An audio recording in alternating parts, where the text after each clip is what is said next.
L'ancien Premier ministre Agbeyome Kodjo sera bel et bien en lice pour la présidentielle du 4 mars. Le candidat de l'organisation pour bâtir le Togo dans l'unité et la solidarité, OBU, a élaboré un programme de campagne qui lui permettra de sillonner tout le pays à la rencontre des électeurs.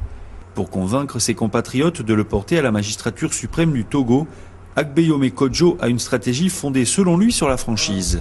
Nous avons comme méthode de communication, de persuasion des électeurs, un langage franc et direct. C'est pour d'ailleurs même notre, je dirais, slogan majeur, donc c'est tir au but, donc on va droit au but.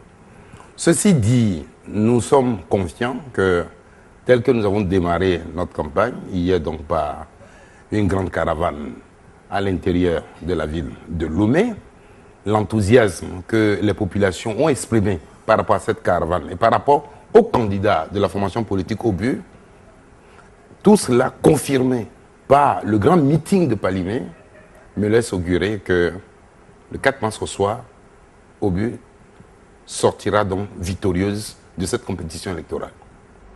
Agbeyome Kodjo a été Premier ministre et président de l'Assemblée nationale.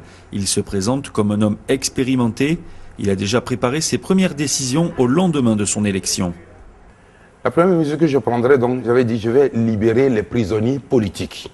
Et au Togo, nous avons un prisonnier politique illustre. Il s'appelle Patia Nyasingbe. J'irai le libérer, lui, et également avec ses acolytes. Ensuite, j'engagerai des discussions pour réconcilier donc, les Togolais avec leur propre histoire. Notamment dans cette histoire de Sivanu Solumpio, à ramener du moins reste et du moins organiser des funérailles dignes de son nom et également dignes de l'œuvre qu'il a incarnée et réalisée dans le pays.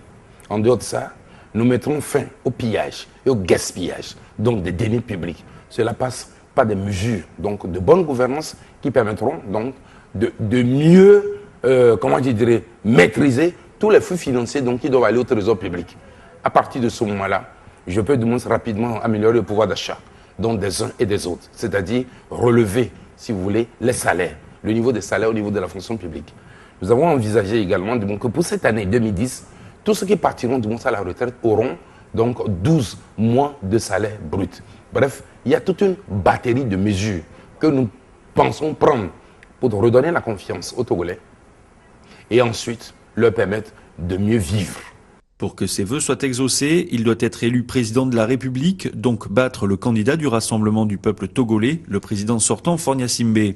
Agbeyome Kodjo est convaincu que le candidat du RPT sera battu.